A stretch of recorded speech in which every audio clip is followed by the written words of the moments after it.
OP Shukla, page number 101, प्रश्न पत्र 2007, dictation start. सभापति महोदय, बेकारी की समस्या दिन प्रतिदिन बढ़ती ही जा रही है।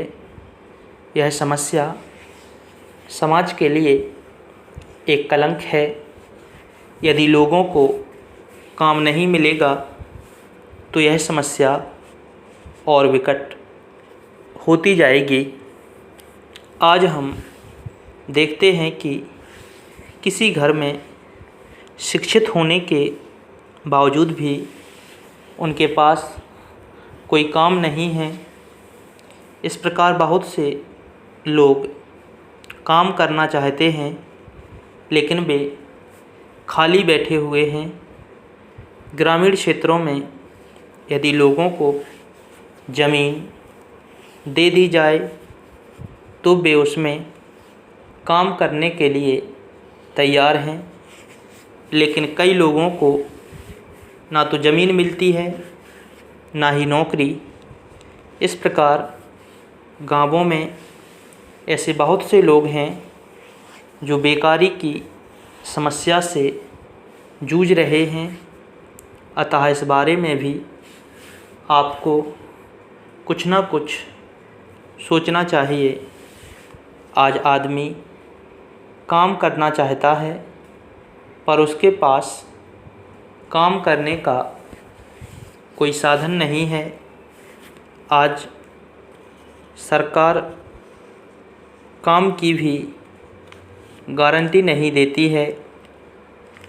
ऐसा कोई काम भी नहीं है जिसे सब कर सकें। ऐसी दशा में क्या सरकार कह सकती है कि कोई आदमी भूखा नहीं मर सकता?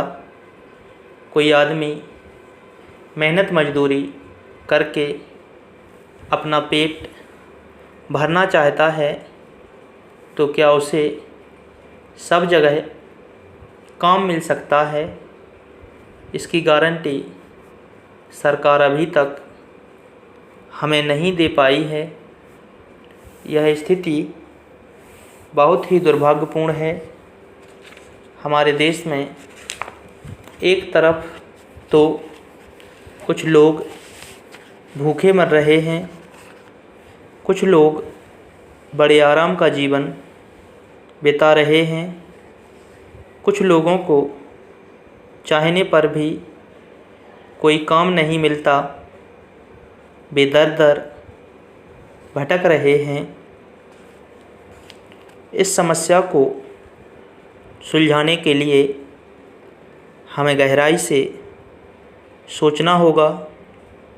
महोदय, सरकार ने ज़िलों में रोज़गार दफ्तर खोल रखे हैं, लेकिन ऐसे लोग जिनको वास्तव में नौकरी की आवश्यकता है उनको नौकरी नहीं मिलती है, उनको रोज़गार नहीं मिलता है।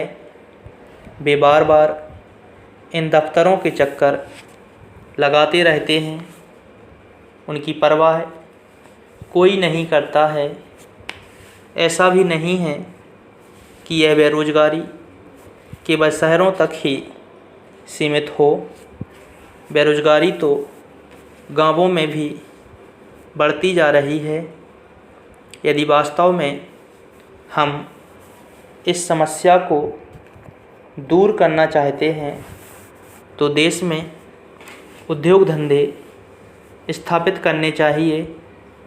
उद्योग धंधे खोले जाने से कई बेरोज़गार लोगों को रोज़गार मिल सकेगा। कुटीर उद्योगों को भी महत्व दिया जा सकता है क्योंकि इन्हें चलाने में अधिक बजट की आवश्यकता नहीं होगी। स्टॉप।